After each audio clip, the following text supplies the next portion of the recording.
Everyone wants love, but very few people understand it. We fall in love. We get attached. We expect. And then, slowly, love turns into pain, fear, jealousy, or control. And we wonder, why do relationships hurt so much? Why does love never feel peaceful for long? Today, let us step away from modern advice and listen to something ancient, deep, and surprisingly practical. What does the Bhagavad Gita actually say about love and relationships? Not movies. Not social media.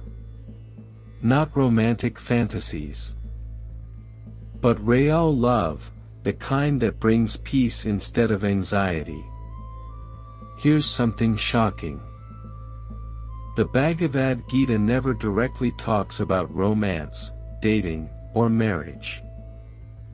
No tips on how to impress someone. No advice on how to keep someone from leaving. No instructions on perfect relationships. And yet, the Gita explains love more deeply than any book ever written. Why? Because the Gita is not interested in temporary emotions. It is interested in truth.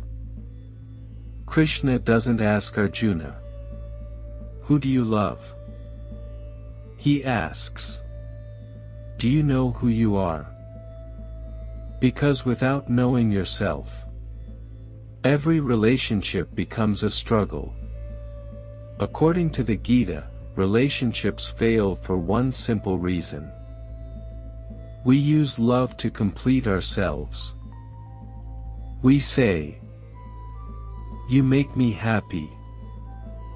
I can't live without you. You are my everything." Sounds romantic. But Krishna would call this attachment, not love. The Gita says, "From attachment comes desire. From desire comes anger.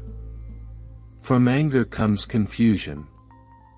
From confusion comes destruction." When we depend on someone for our happiness, fear is born. Fear of loss. Fear of rejection. Fear of change. And fear slowly poisons love. The Gita makes a clear distinction that modern society ignores. Attachment says, "I need you to be happy." Love says, "I am whole, and I choose to walk with you." Attachment clings. Love allows freedom. Attachment demands. Love understands. Attachment asks, "What will I get?" Love asks, "How can I serve without losing myself?" Krishna teaches that true love is non-possessive. The moment you try to own someone, love begins to die.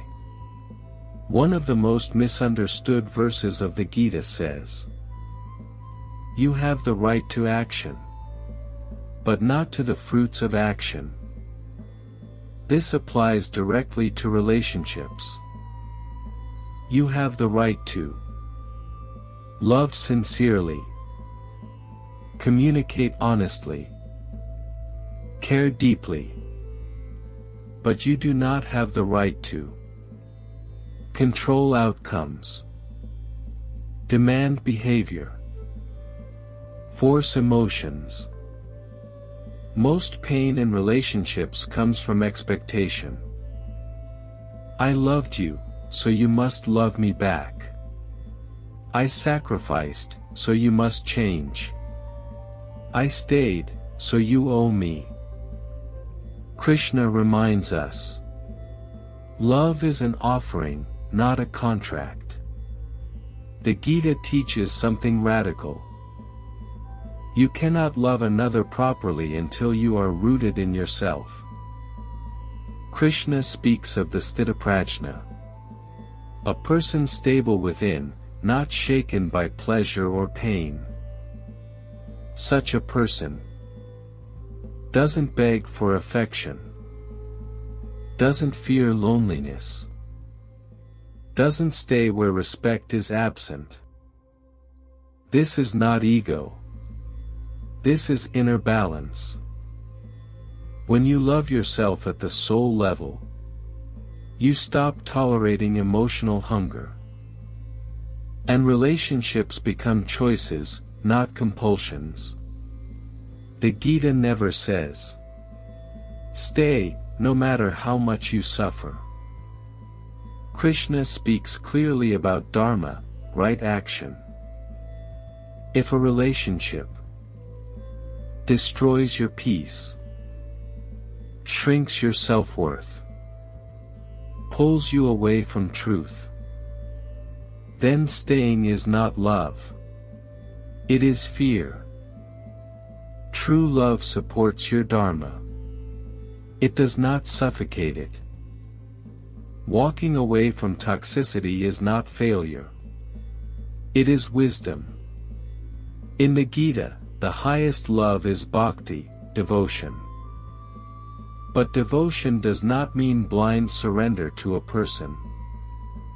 It means loyalty without obsession, care without control, presence without possession.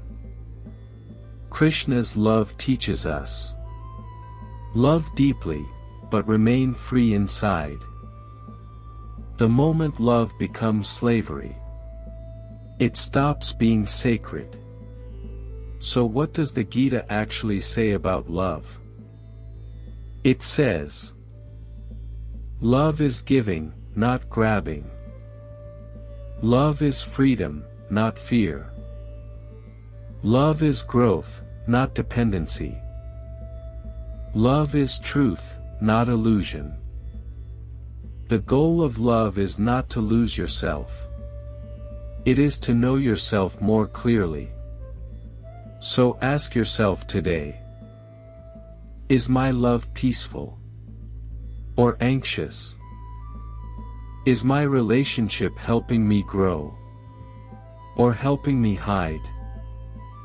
Because according to the Gita, love that brings you closer to your true self is real love. Everything else is attachment wearing a beautiful mask. Reflect, choose wisely, and love consciously.